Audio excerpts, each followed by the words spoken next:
วันนี้โรงเรียนหยุดเราเลยไม่ได้ไปโรงเรียนกันวันนี้เราไม่ได้ไปโรงเรียนนะ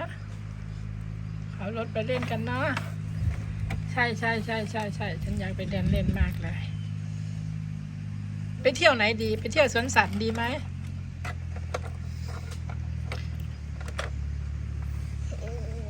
เดี๋ยวพ่อพาไปเที่ยวสวนสัตว์นะลูกวันนี้สนุกกันไปขึ้นรถกันเลยเตรียมถนนไว้ให้กับเด็กๆเพื่อเด็กๆจะได้มาชมสวนสัตว์ปรับพื้นที่ให้รถสัญจรได้ง่ายพื้นที่ให้รถได้สัญจรได้ง่าย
ถนนพร้อมเปิดให้บริการแล้ว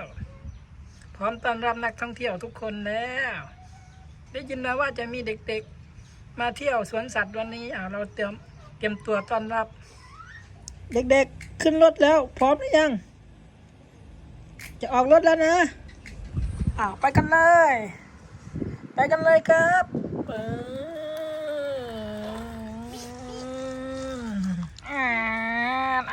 เด็กๆ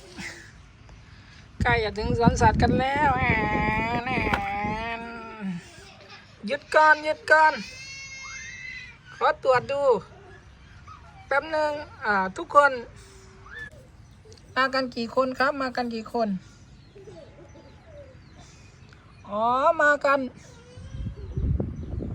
คนรวมกับโชเฟอร์นะครับ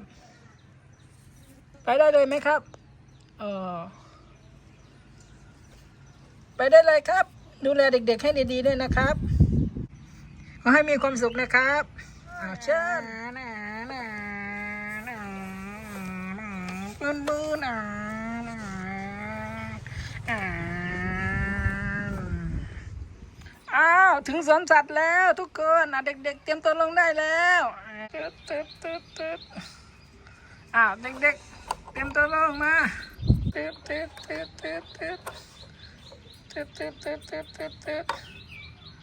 อ้าวอีกคนยังไม่ลงมาอ้าวเขาอีกคนหลับครับปุ๊กอ้าวมาได้แล้วหนูถึงสวนสัตว์แล้วหนูลงได้แล้วถึงแล้วเลยครับกำลังหลับหวานอยู่เลยค่ะไปเที่ยวสวนสัตว์จ้ะไปโอ้หัวหน้ามาแล้วตื่นมาแล้ว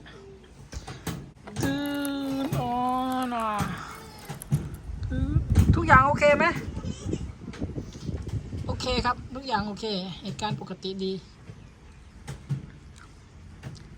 มีนักท่องเที่ยวเยอะไหมวันนี้ก็มีเด็กๆมาจากโรงเรียนปาริชแชมป์ลาภครับผมก็ได้แนะนำแหล่งท่องเที่ยวที่น่าสนใจไปแล้วครับทุกอย่างเรียบร้อยดีครับหัวหน้าโอเคงั้นฉันไปละ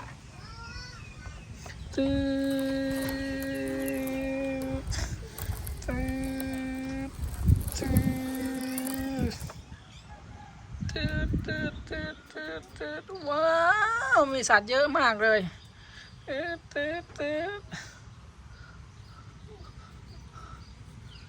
โอ้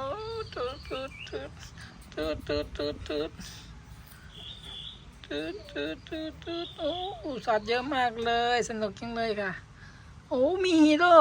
คอยรักษาความปลอดภัยอ๋อสบายเลยมีฮีโร่ดูแลความปลอดภัยให้เด็กๆอ๋อโอเคไปเลยเราไปดูสัตว์โอ้มีจระเข้ด้วยอย่าไปใกล้นะจระเข้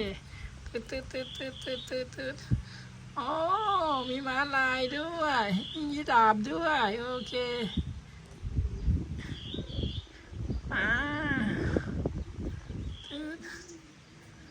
อย่าไปใกล้เสือนะหนูอย่าไปใกล้เสือนะโอ้ยช้างก็มีหนูชอบไหมชอบไหมชมสวนสัตว์กันเลยนะหนูนะไปโอ้ชอบจังเลยโอ้มีสัตว์เยอะแยะเลยผมก็ชอบครับสนุกดีได้เห็นสัตว์ยังไม่เคยเห็นแต่ในทีวีเห็นตัวจริงแล้วเย้